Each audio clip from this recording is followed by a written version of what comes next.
Você já parou pra pensar o que diferencia um super-herói de um super-vilão? A força, a moral, as escolhas que ele faz ou o que ele esconde quando ninguém tá olhando. No meio de tantos filmes e séries de heróis voltando a dominar os holofotes, como Thunderbolts, Quarteto Fantástico e o novo filme do Superman, eu me peguei refletindo sobre isso. E aí me veio à cabeça uma animação que sempre me marcou, Justiça Jovem. Uma série brilhante, cheia de camadas, com personagens profundos e conflitos reais, mas que infelizmente foi vítima da pior ameaça de todas, a falta de audiência. E com o cancelamento da série ficou um vazio no meu coração, e por isso por muito tempo eu fiquei procurando outra história que tivesse coragem de questionar o papel do herói, não de um jeito satírico como The Boys, mas de uma forma um pouco mais madura. E foi aí que eu acabei voltando para uma série que eu já conhecia, mas que dessa vez me acertou em cheio.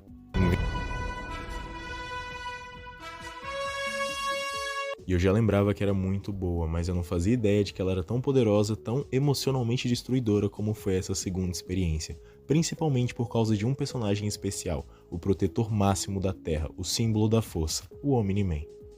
Agora um aviso importante, a partir desse momento do vídeo a gente vai ter spoilers graves da primeira temporada de Invencível. Então se você ainda não assistiu e quer ter a experiência completa, talvez seja melhor pausar por aqui e voltar depois. Agora, se isso não for um problema pra você, se prepara porque essa história definitivamente merece ser contada.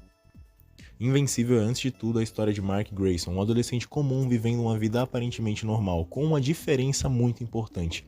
Ele é filho de Nolan Grayson, conhecido mundialmente como Omni-Man, o super-herói mais poderoso da Terra. E o Omni-Man não é simplesmente forte, ele é imbatível, visto como o verdadeiro protetor do planeta. Mas ele também carrega um segredo sobre sua origem. Ele não é humano, ele é um Viltrumita, parte de uma raça alienígena de seres incrivelmente poderosos, cuja missão oficial seria proteger planetas pelo universo.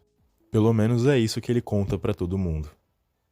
E assim como os outros da sua espécie, Nolan foi enviado à Terra supostamente para ser seu guardião, e ao chegar aqui ele cumpriu exatamente esse papel, salvando cidades, derrotando ameaças, se tornando um símbolo de paz. Só que ele foi um pouco além disso, ele acabou se apaixonando por uma humana, Debbie, casou-se com ela e juntos tiveram um filho, Mark.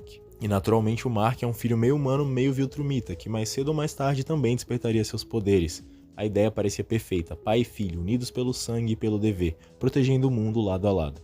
Mas havia algo estranho naquela história, algo que não se encaixava direito. Porque no fundo de tudo isso, o casamento, a paternidade, a imagem do herói absoluto fazia parte de algo muito maior, ou melhor, fazia parte de uma grande mentira. A mentira que Nolan queria que todos acreditassem, pelo menos até certo ponto. Quando Mark finalmente desperta seus poderes, a reação de Nolan não é bem o que se espera. Ao invés de demonstrar entusiasmo, de ficar feliz com o progresso do filho, a postura dele é surpreendentemente contida. Ele não parece sentir aquela alegria ou alívio que muitos pais teriam ao ver seus filhos finalmente atingindo seu potencial. Pelo contrário, tem uma frieza no seu olhar e um desapontamento que fica escondido nas entrelinhas de suas palavras. Ele claramente se torna impaciente com Mark, exigindo mais dele do que um simples pai normalmente exigiria. Ele pressiona, força ele a treinar com intensidade, e tudo isso poderia ser explicado como uma tentativa de prepará-lo para o que está por vir, mas a intensidade e a frieza do comportamento de Nolan vão além de qualquer orientação padrão. A real é que tudo parece se tornar um teste constante para o Mark, mais do que um treinamento para ser um herói. O Nolan, em vez de ver um filho orgulhoso e pronto para herdar seu legado, começa a perceber que talvez as coisas não sejam tão simples quanto ele imaginou. Mark não é só um herói em potencial, ele também é um ser humano, com sentimentos e falhas que vêm com esse pacote. Algo que aos olhos de Nolan começa a parecer mais fraco do que ele gostaria de admitir. E são essas ações e é nesse momento que a gente começa a perceber que para o Nolan talvez não se trate apenas de ser um herói, e o Mark, sem saber ainda, está prestes a descobrir que o que o seu pai realmente espera dele vai muito além de qualquer coisa que ele jamais imaginou.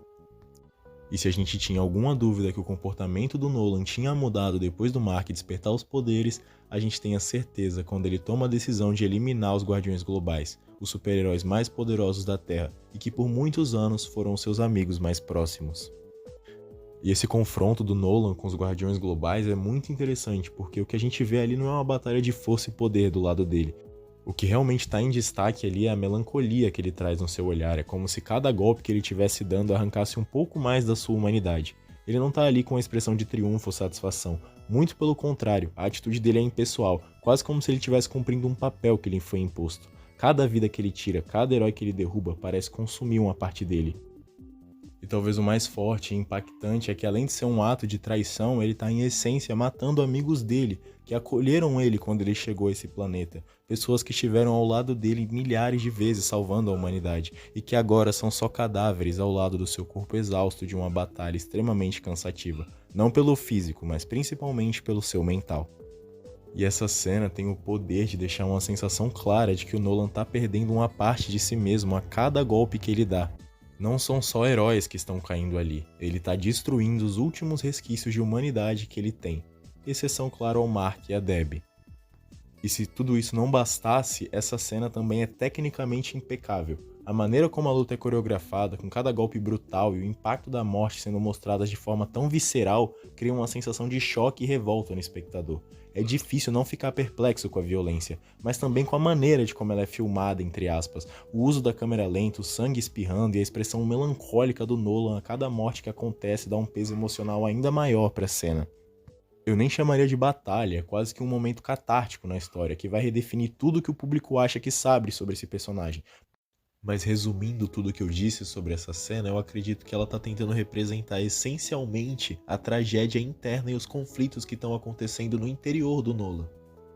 E assim, eu adoraria explorar um pouco mais dessa temporada e de outros personagens, não só dessa, mas do show de Invencível como um todo. E para eu saber que vocês estão gostando desse conteúdo, não esqueçam de deixar o like aqui no vídeo, comentem o que vocês estão achando até agora. Tem um link para comprar o volume de Invencível na Amazon, se eu não me engano tá R$18. E se você gostar muito do vídeo, você pode apoiar com o LivePix com qualquer valor, que já ajuda demais no segmento do projeto. Lembrando que falar sobre essas obras costumam cair em direitos autorais e o canal nem é monetizado ainda. Então se você gosta mesmo desse tipo de conteúdo, é muito importante que você apoie e demonstre isso de diferentes formas que o YouTube proporciona aqui pra gente. Não deixa de apoiar. E se a cena de morte dos Guardiões Globais é impactante, o depois é completamente melancólico e bizarro de se assistir.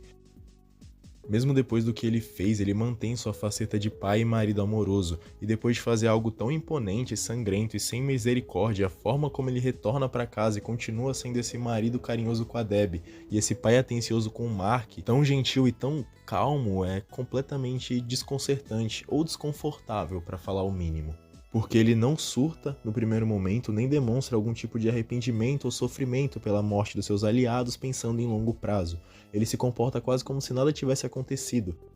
Ele é calculista e age sem hesitação no campo de batalha, mas na intimidade da sua casa ele é o marido que cuida da esposa e o pai que ensina o filho a lutar. Isso não faz sentido à primeira vista, porque a tensão entre essas duas facetas da sua personalidade é profundamente perturbadora.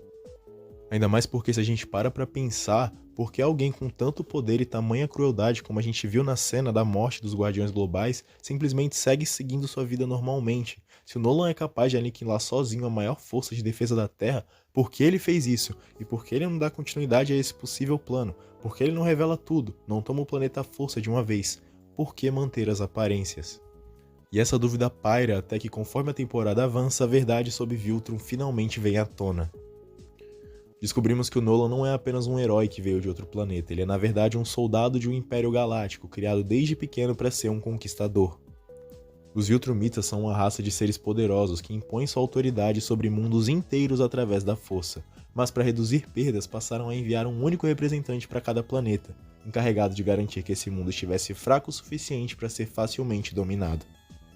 E é exatamente isso que na teoria o Nolan veio fazer na Terra. Ele não veio proteger ninguém, ele veio preparar o terreno para uma futura dominação Viltrumita.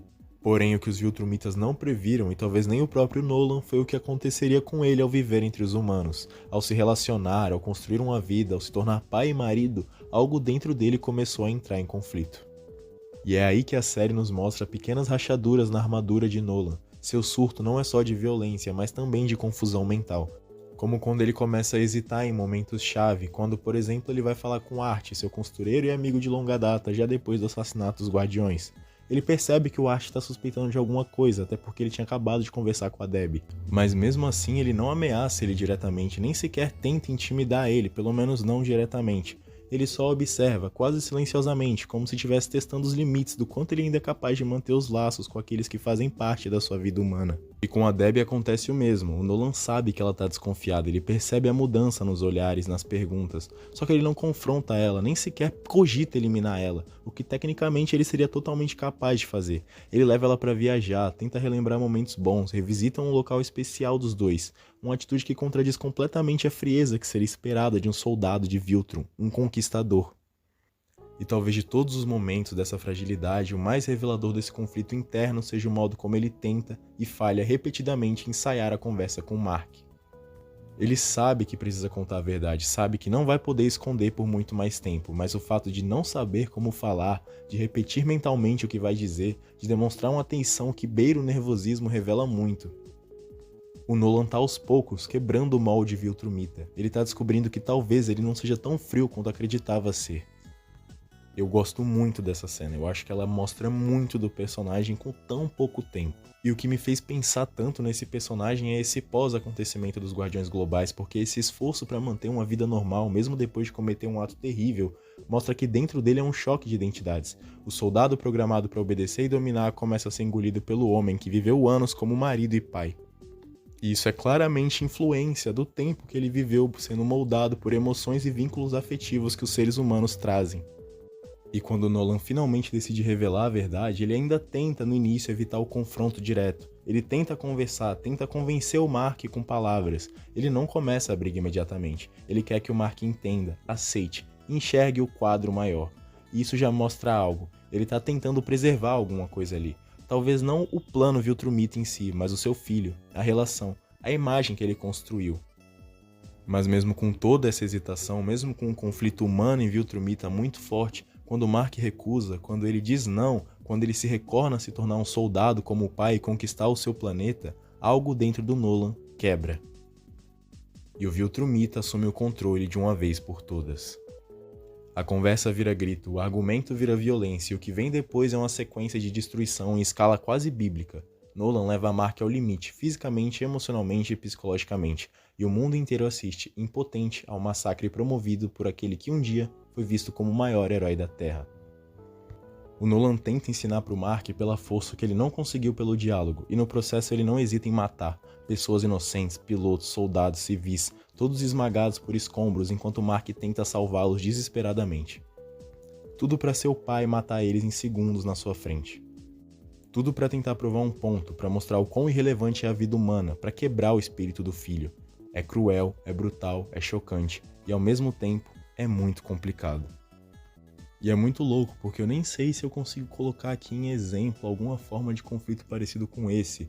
É um Viltrumita que precisa dominar e um homem que sem querer aprendeu a amar. E é por isso que o verdadeiro clímax desse confronto e da temporada como um todo não está nos socos, mas na frase do Mark. Que quando seu pai Nolan pergunta para ele o que vai sobrar daqui a 500 anos quando todos morrerem, Mark diz para seu pai, mesmo depois de tudo que ele fez, que ele ainda o terá. E essa não é uma frase de alguém que está simplesmente tentando sobreviver, ele está definitivamente sendo sincero e tentando se conectar com seu pai.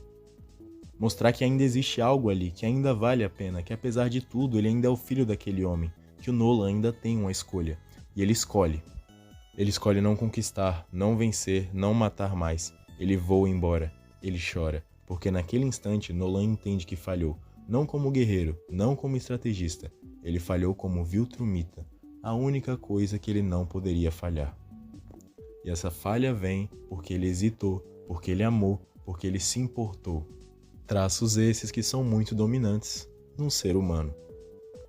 O Omni-Man, o Nolan, não é um vilão no sentido clássico. Ele não quer dominar por prazer, ele é produto de uma cultura moldada pela força, treinado para não sentir. Mas viver entre os humanos claramente o mudou, e ele só percebe isso quando já é tarde demais, quando já causou destruição demais, quando ele já cruzou a linha e não pode mais voltar. Omni-Man na Terra queria um herdeiro, um sucessor, alguém para seguir seus passos, mas o que ele ganhou foi um espelho, e no reflexo de Mark ele viu tudo o que perdeu, e tudo que ele poderia ter sido. E pensando aqui, ele não só falha como Viltrumita, mas ele também falha como algo que ele nem sequer sabia que iria se importar. Falhou como pai. E isso faz com que suas duas facetas internas se quebrem, a do soldado Viltrumita e a do pai humano. Eu poderia ficar falando mais um bom tempo por esse personagem, mas infelizmente o meu tempo é curto. Eu espero muito que vocês tenham gostado. Eu queria dizer de novo que eu adoro Invencível. Eu tô muito feliz com o apoio com todo mundo novo que tá chegando aí no canal. Se vocês gostam de vídeos assim e querem que eu fale sobre outras animações também, por favor, façam aqui o favor de comentar isso pra gente ter essa conversa muito legal. Me falem o que vocês acham de Invencível e não esqueçam que vocês podem comprar o primeiro volume por um preço super acessível com o meu link na descrição da Amazon. Você não paga nenhum centavo a mais e se você quiser dar um apoio financeiro muito legal aqui pro projeto, você pode usar o Live Pix também. No mais é isso, espero que vocês fiquem bem, aguardem os próximos vídeos e tamo junto. Falou!